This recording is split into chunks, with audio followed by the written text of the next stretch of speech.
भगवान की शरणागति हमारे जीवन में होगी।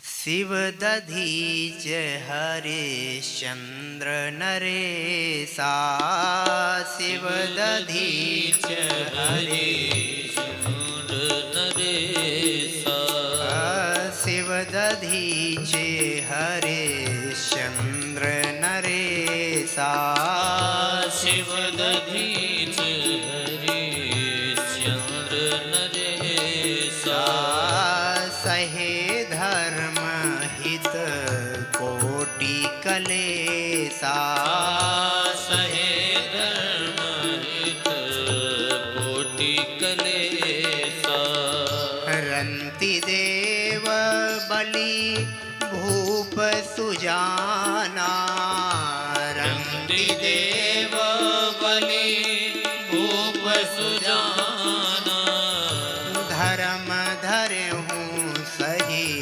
संकट नाना, धर्म धरहूँ सही संकट नाना, रघुकुल रीति सदा चली आई, रघुकुल रीति सदा चली आई, प्राण जाई पर वचन न जाई, प्राण जाई पर वचन न जाई, धर्म न दूसर सत्य समाना, धर्म न दूसर सत्य समाना, धर्म न दूसर सत्य समाना,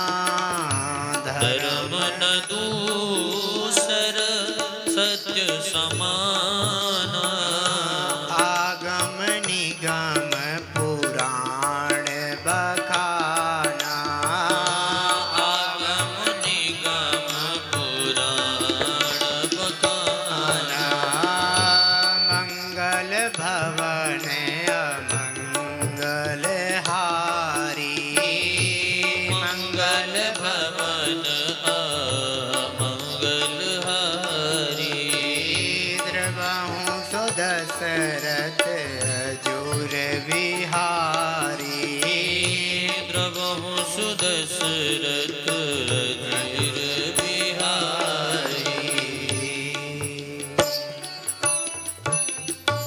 शिव दधीच हरिश्चंद्र नरेसा। राजा दधीच हुए, हरिश्चंद्र हुए, सहे धर्म हित कोटि कलेसा। इन्होंने इतने जीवन में क्लेश कष्ट क्यों सहे? ये तो राजा थे। किस लिए सहे? कि धर्म का पालन हो, जिसको देख करके हमारी आने वाली पीढ़ी जो पुत्र हैं पौत्र हैं वे सदा धर्म पर निष्ठ रहें। रघुकुल रीति सदा चली आई, प्राण जाई पर वचन न जाई। हम उस रघुकुल की कथा सुन रहे हैं जिसका एक वचन संकल्प के समान है, प्राण जाई पर वचन न जाई। इसी रघुकुल में राजा हरिश्चंद्र जी का प्राकट्य हुआ। एक दिन नारद ऋषि विश्वामित्र जी के पास गए और उनसे कहा, हे विश्वामित्र ऋषि, मैंने बड़े बड़े संत ऋषि मुनि देखे हैं, सबको देखा है, लेकिन इस समय राजा हरिश्चंद्र के समान सत्य प्रतिज्ञा का पालन करने वाला उस पूरी सृष्टि में कोई नहीं है।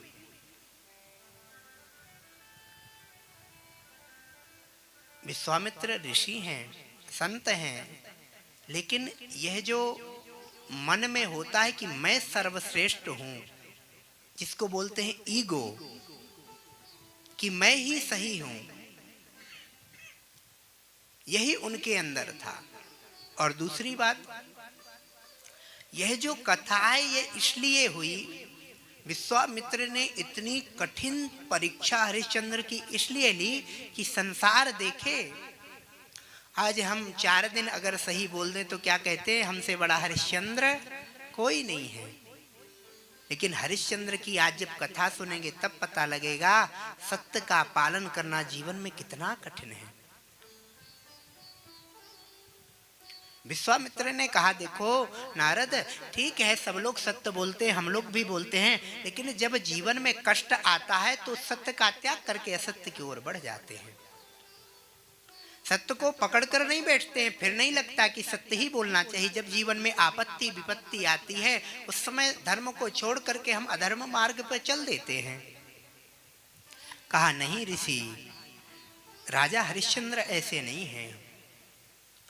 उनके जीवन में विपत्तियों का पहाड़ भी क्यों ना टूट पड़े, वह सत्य को नहीं छोड़ेंगे। यह मैंने देखा है और सुना भी है। विश्वामित्र जी ने कहा, ठीक है कोई बात नहीं है।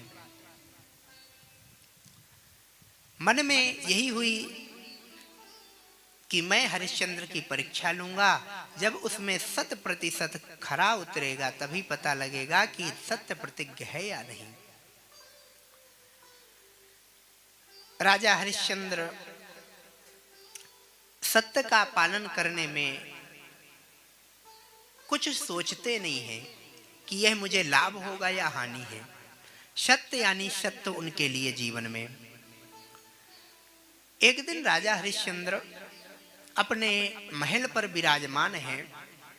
विश्वामित्र जी ने संकल्प लिया कि मैं राजा की परीक्षा लूंगा। एक विशालकाय सुअर, जंगली सुअर का वेश बनाया और राजा के राजमहल में जो बगीचा है उसमें आकर के उत्पात करने लगे। विश्वामित्र जी ने ऐसा विशाल स्वरूप बनाया सूकर का कि जितने भी सैनिक हैं वह सब देख करके उससे डर रहे हैं, कोई पास नहीं जा रहा है और किसी भी अस्त्र शस्त्र का उसमें कोई प्रहार का असर नहीं हो रहा है। जितने भी बाग बगीचे में पुष्प फल लगे हैं सबको तोड़ करके रौंदता हुआ वह चारों ओर घूम रहा है। जब सैनिकों के बस में नहीं रहा, सेवकों के बस में नहीं रहा, तब वह राजा के पास आए, हरिश्चंद्र जी के पास, कि हमारे बगीचे में ऐसे एक जंगली सुअर आ गया है, वह किसी से नहीं संभल रहा है, कृपा करके आप चले और रक्षा करें हमारी। कई हमारे सेवक सैनिकों को मार करके रक्त रंजित कर दिया है उसने। तुरंत अपने अस्त्र शस्त्र लेकर के, धनुष बाण तलवार लेकर के राजा हरिश्चंद्र अश्व पर सवार हुए, घोड़े पर बैठ करके उस जंगली सुअर को मारने के लिए चल पड़े। जैसे ही उस बाग में पहुंचते हैं, धनुष पर बाण चढ़ाया तो वह जो सुअर है वहां से भागने लगा, जंगल की ओर भागा और जाकर के जंगल में भागता भागता राजा हरिश्चंद्र उसका पीछा कर रहे हैं। कभी दिखाई देता है, कभी नहीं दिखाई देता, कभी दिखाई देता है। इस तरह पीछा करते करते सुबह से रात्रि हो गई और घोर जंगल में वह सुअर उनको ले गया, राजा हरिश्चंद्र को, और एकाएक अदृश्य हो गया। अब दिखाई ही नहीं दे रहा है। अभी तक तो उसका पीछा करके हरिश्चंद्र आए थे, अब वह दिखाई नहीं दे रहा है। चारों तरफ देख रहे हैं, उनको कोई मार्ग भी नहीं दिखाई दे रहा है। कैसे मैं अपने राज्य में, राजमहल में वापस जाऊं?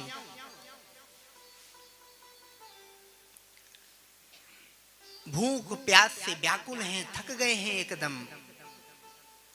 तभी वही विश्वामित्र जो अभी वेश बना करके सूकर का वहां पर प्रकट थे, वही एक ब्राह्मण का वेश बना करके आ गए। कहते हैं, हे राजा हरिश्चंद्र, आप यहां कैसे? राजा हरिश्चंद्र ने कहा, हे ब्राह्मण देवता, आप मुझे जानते हैं? कहाँ जानता हूं, आपके सत्य की चर्चा कहाँ नहीं है? तीनों लोकों में आपके सत्य की चर्चा, आपको कौन नहीं जानता है? कहा, मैं किसी एक जंगली सुअर का पीछा करते हुए यहाँ तक आया।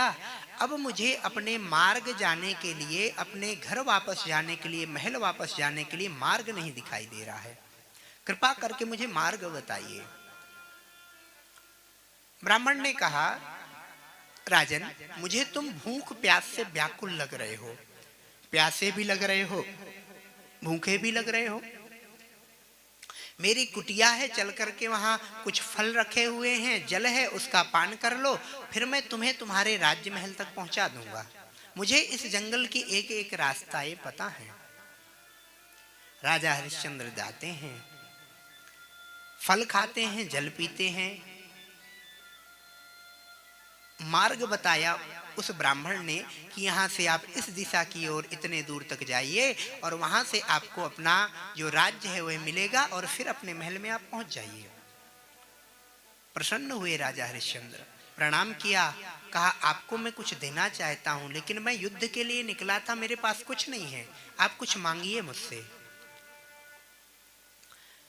ब्राह्मण ने कहा मुझे कुछ नहीं चाहिए।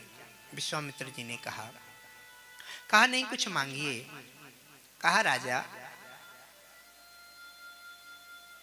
क्या दोगे तुम? कहा आज तक जिसने जो मांगा है, जिस ब्राह्मण ने, संत ने, तो मैंने उसको दिया है। आपकी जो इच्छा हो वह मांगिए। तत्क्षण वहां पर विश्वामित्र की ही इच्छा से एक स्त्री और पुरुष का प्राकट्य हुआ। वह दोनों आते हैं और विश्वामित्र को प्रणाम करते हैं। जो ब्राह्मण रूपी विश्वामित्र हैं, उन्होंने कहा राजा यह मेरा पुत्र है, अभी अभी मैंने इसका विवाह किया है। पिता का धर्म है पुत्र का विवाह करना, वह मैंने कर दिया है, लेकिन इसके रहने के लिए सुंदर घर मकान इत्यादि की व्यवस्था जो है, इसको कुछ धन की व्यवस्था है वह भी मुझे करनी चाहिए। यह कुछ नहीं करता है। मेरे कहने पर इसने विवाह किया। कहा ठीक है, इसको जो भी धन, जो भी कुछ चाहिए आप मुझे बताइए ना। कहा राजा अगर तुम कुछ देना चाहते हो तो अपना जो राज्य है वह मेरे पुत्र को दे दो। राजा ने कहा, सोचा कि मुझे सुनने में कुछ ऐसा हो गया होगा, कह रहे होंगे अपना महल दे दो, तो कोई बात नहीं, महल दे देता हूं। कहा हे ब्राह्मण देवता आप क्या बोले?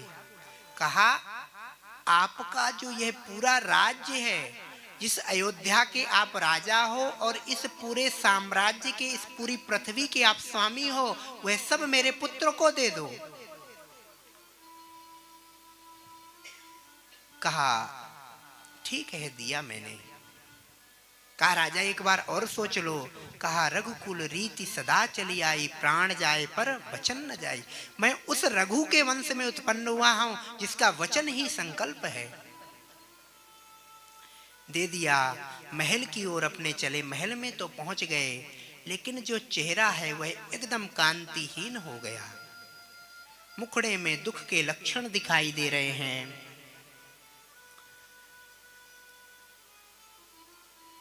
जैसे ही महल में पहुंचे,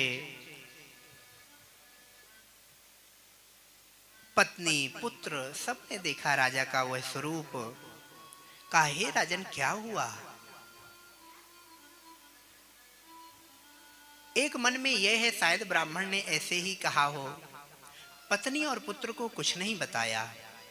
भोजन इत्यादि करने के बाद शयन किए। प्रातः जैसे ही उठते हैं, उठ करके द्वारपाल भगवान का भजन पूजन किया। जैसे ही सभा में जाने लगे, उसी समय द्वारपाल आता है। कहता है एक ब्राह्मण देवता आए हैं और वह आपसे मिलना चाहते हैं। राजा के मन में वह बात ध्यान में आई।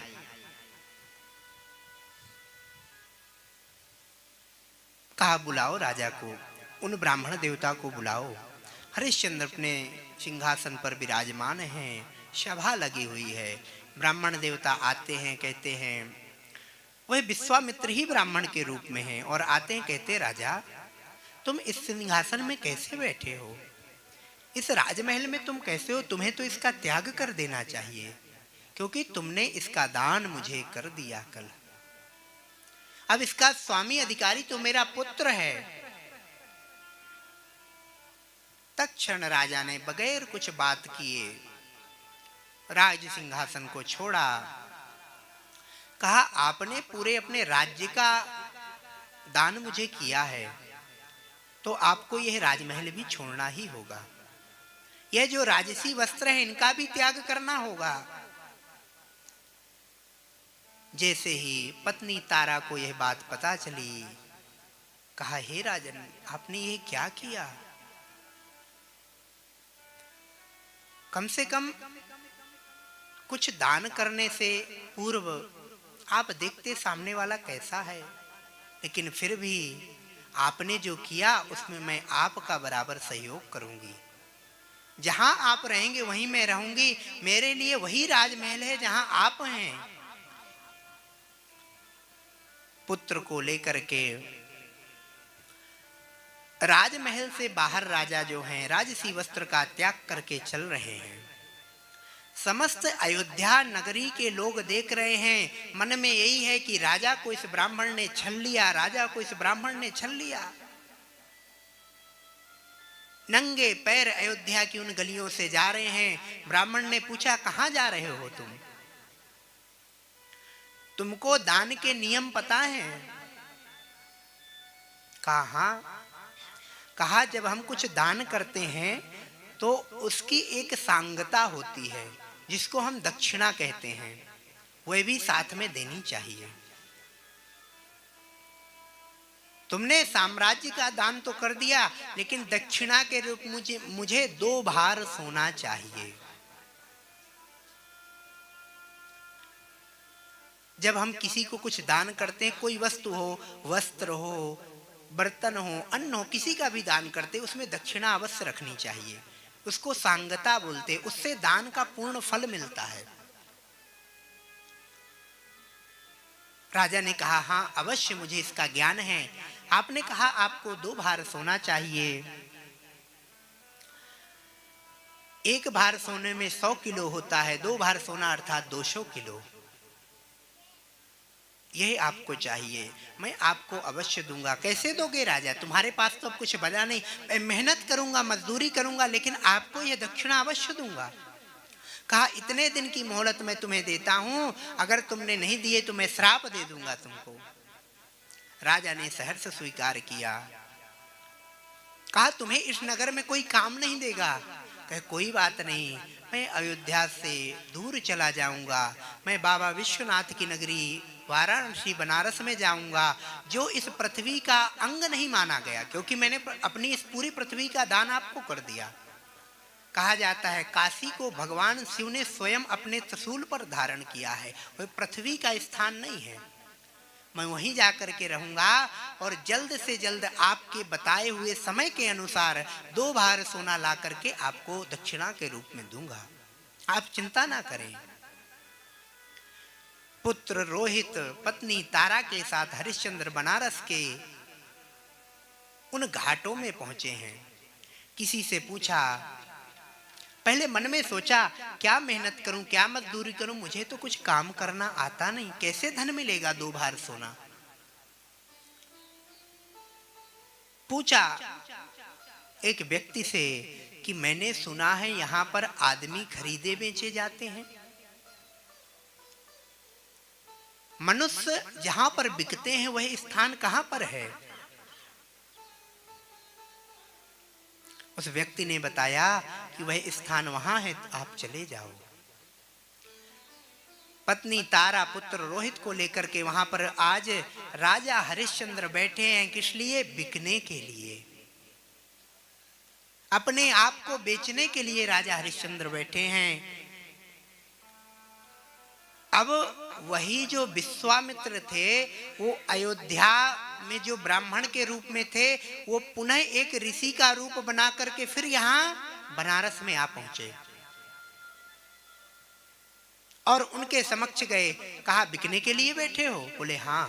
बोले, मैं तुमको तो नहीं खरीदूंगा, लेकिन तुम्हारी पत्नी को खरीदूंगा।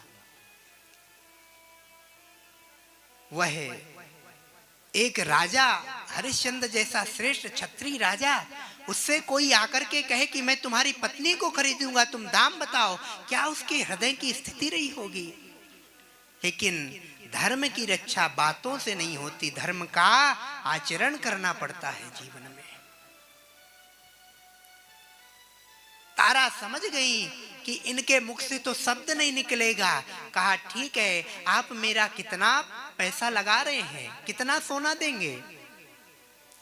कहा एक बार सोने में मैं तुम्हें खरीद रहा हूं, क्योंकि मेरी जो पत्नी है वह उठ बैठ नहीं सकती, चल फिर नहीं सकती, और मैं जब पूजा में बैठ जाता हूं मुझे अनेक प्रकार की पूजा की सामग्रियां चाहिए होती हैं बार बार। उसके लिए तुम चलो, मेरी पूजा की तैयारी करना, साहित्य की तैयारी करना, पूजा स्थान को स्वच्छ करना। राजा से कहा मैं इन ऋषि के साथ जा रही हूं, आप चिंता मत करें, आप धर्म का पालन करें और वह समय जल्दी आएगा जब हम साथ में फिर से महलों पे रहेंगे। आप धर्म का त्याग मत करिए राजा। जैसे ही एक बार सोना लिया, राजा ने, आंखों से अश्रु बह रहे हैं राजा के, माता को ले जा रहा है वह ऋषि। रोहित ने आंचल पकड़ लिया माँ का कि माँ मैं तेरे बगैर नहीं रह सकता, मुझे छोड़ करके मत जाओ। रो रहा है, छाती पीट रहा है रोहित, लेकिन क्या करे, खरीदा तो खाली मुझको है, कैसे लेकर के जाऊं रोहित को।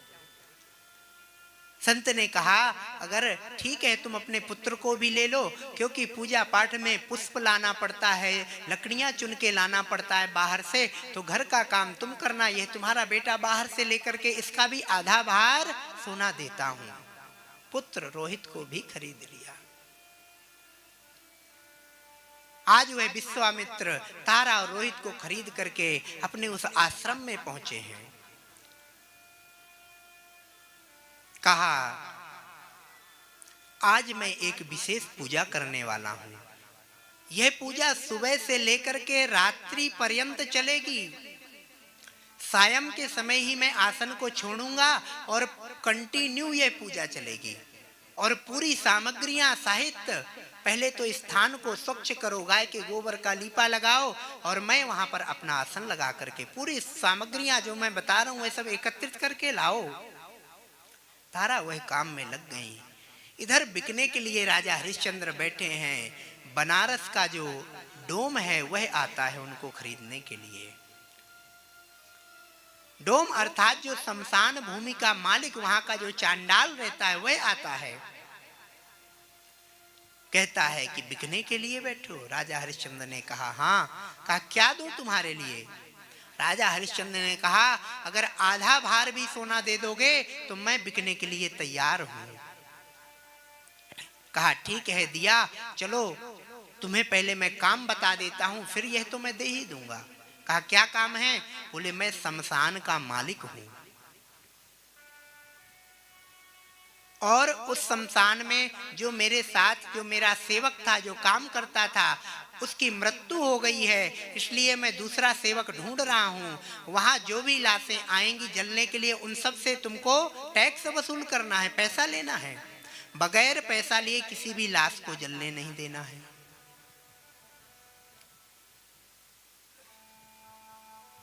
हरिश्चंद्र के मन में आया लेकिन क्या करें, धर्म की रक्षा करनी है।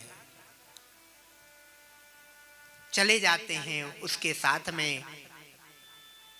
वहां पर जाकर के जब उस स्थान की विभत्स स्थिति देखी तो हरिश्चंद्र के ऐसी स्थिति हुई कि लगता है ये मूर्छित हो जाएंगे। कहीं लाशें जल रही हैं, कहीं अध जली हैं, कहीं चार लोग लेकर के आ रहे हैं, रो रहे हैं, चारों तरफ चिघार है।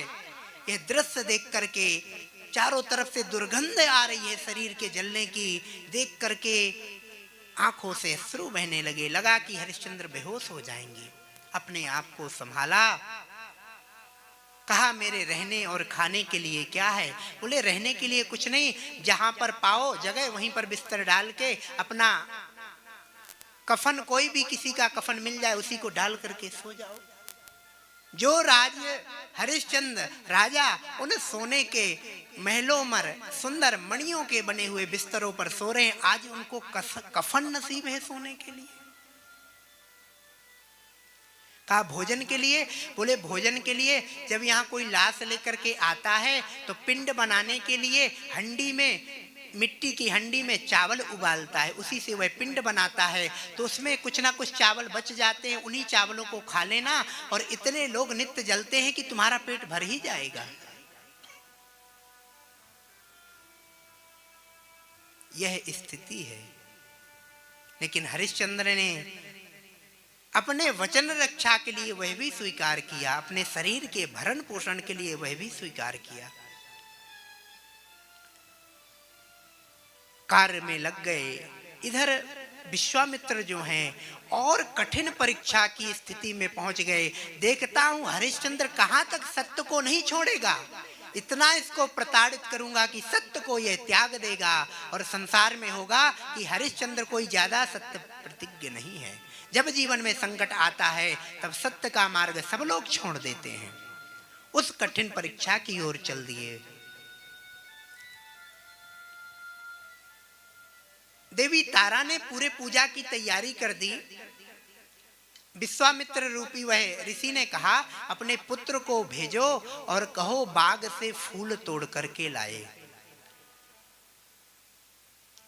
वह बालक रोहित जाता है, बाग से पुष्प चुनता है और उसी समय वह विश्वामित्र जो हैं एक सर्प का रूप बना करके, नाग का रूप बना करके एक फूल में बैठ जाते हैं, विराजमान हो जाते हैं। जैसे ही फूल चुनता है उसके हाथ में डस लेते हैं और डसते ही रोहित जो है चिल्लाने लगता है, माँ माँ मेरी रक्षा करो, मुझे सर्प ने डस लिया है।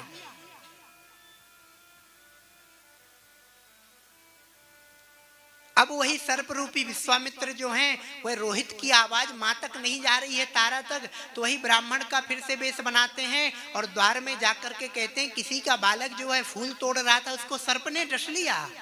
यह बात तारा ने सुनी और वहां से पूजा स्थान से एकदम चिघार करके रोती हुई उठने लगी। उस ऋषि ने कहा, बैठो, किधर जा रही हो? कहा, आपने सुना नहीं, बालक को पुष्प तोड़ते समय सर्प ने डस लिया। यहाँ पर और कौन बालक है? फूल तोड़ने मेरा पुत्र रोहित ही गया था, वही तो बालक है। मेरे पुत्र को सर्प ने डस लिया और आप कहते हैं यहाँ पर बैठो। कहा, जब तक मेरी यह पूरी पूजा की प्रक्रिया नहीं हो जाएगी तुम कहीं नहीं जा सकती। तुमको मैंने खरीदा हुआ है, तुम अपने इच्छा से कुछ भी नहीं कर सकती हो। अगर तुम उठी तो मैं जाकर के तुम्हारे पति से वो दिया हुआ स्वर्ण वापस ले लूंगा। और वह स्वर्ण तो उन ब्राह्मण को दे दिया था राजा हरिश्चंद्र ने। कहा, नहीं आप वहां मत जाइए, मैं बैठी हूं, आंसू से अश्रुपात हो रहा है, तारा के हृदय विह्वल है कि रोहित कैसा है, रोहित कैसा है, क्या हुआ रोहित को। लेकिन क्या करे, उठ नहीं सकती हैं। पूजन पूर्ण हुआ, शाम हो गई सुबह से।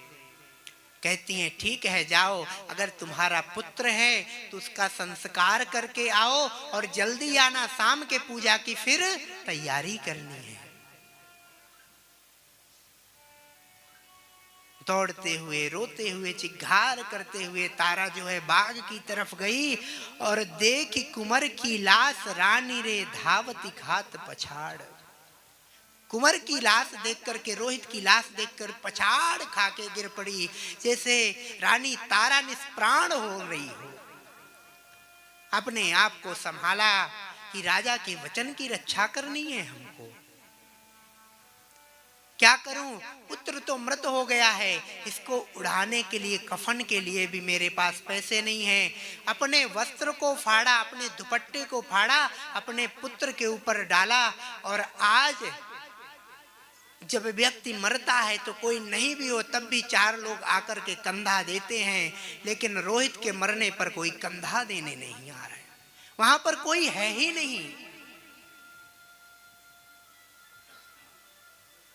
कांधे में उठाया पुत्र की लाश को, रोती हुई, गिरती हुई, संभलती हुई उस स्थान में पहुंची जहां पर जीव को अंतिम संस्कार किया जाता था।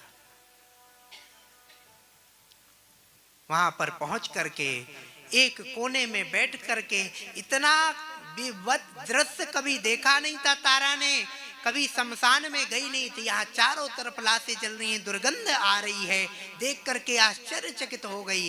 एक कोने में बैठ करके रोहित को गोद में लेकर के रो रही है, हे परमात्मा मेरी भाग्य में क्या लिखा आपने। तभी उसी समय उनके रोने की आवाज हरिश्चंद्र के कान में पड़ी। जाकर के कहते हैं, हे देवी जल्दी से इस शमशान का टैक्स दो और लाश को जलाओ, मुझे और भी लाश जलवानी है, बहुत से लोग यहाँ पर खड़े हैं। कहा मेरे पास कुछ नहीं है, मेरे पास देने के लिए कुछ नहीं है, कृपा करके मुझे लकड़ियां दो, मुझे अपने बेटे का संस्कार करने दो। कहा ऐसे कैसे, इसके पिता कहाँ हैं? कहा उनके विषय में मत पूछो। कौन है? बोले वह भी मत पूछो। कहा बताओ कौन है? बोले मैं चक्रवर्ती सम्राट राजा हरिश्चंद्र की पत्नी तारा और यह उनका पुत्र रोहित है। सुनते ही हरिश्चंद्र के तो होश उड़ गए, धड़ाम से भूमि पर गिर पड़े हरिश्चंद्र। हाँ रोहित हृदय से लगा लिया, रुदन करने लगे। तारा ने देखा कि यह जो राजा का दिव्य शरीर था वह तो हड्डियों का ढांचा बन गया, धुएं में रह रह करके पूरा शरीर काला कुरूप हो गया, शरीर से दुर्गंध आ रही है। यही स्थिति, इतनी कठिन धर्म की परीक्षा। दोनों आपस में गले लगे, रुदन कर रहे हैं, रोहित हमें छोड़ करके मत जा रोहित, तुम्हारे बगैर हम नहीं रह सकते। चिघार करके रो रहे हैं। तभी कहा वचन के अनुसार मुझे उन संत के यहाँ, उन ऋषि के यहाँ जल्दी जाना है, जल्दी करिए, अपने आप धर्म का पालन और इसका संस्कार कीजिए। कहा देवी अब तुम्हें कहीं नहीं जाना है, अब एक नहीं 3 चिताएं सजेंगी और हम तीनों लोग एक साथ बैठ करके अपने इस नश्वर शरीर का त्याग कर देंगे। 3 चिताएं सजाई हरिश्चंद्र ने अपने हाथ से और रोहित को लेकर के चिता के बीच में दोनों लोग जैसे बैठे, उसी समय वहां पर ब्रह्मा विष्णु महेश प्रकट हो गए। रुको हरिश्चंद्र, बस अब इससे ज्यादा परीक्षा कुछ शेष नहीं बची है। विश्वामित्र प्रकट हुए, कहा राजा तुम्हारी परीक्षा मैं ले रहा था।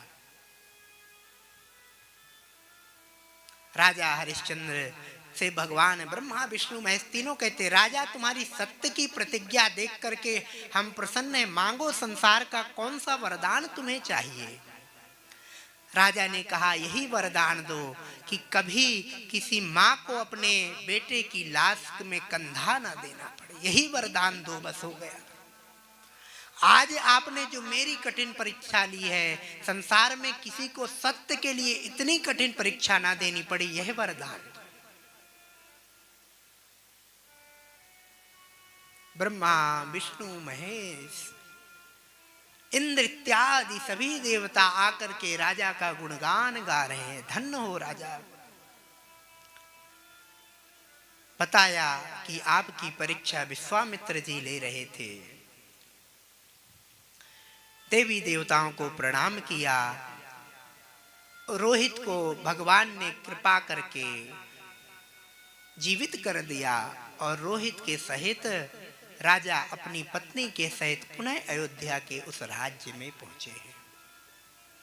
हम कहते हैं कि राजा हरिश्चंद्र के समान हम सत्य प्रतिज्ञ है, किसी में सामर्थ्य ऐसी परीक्षा देने की।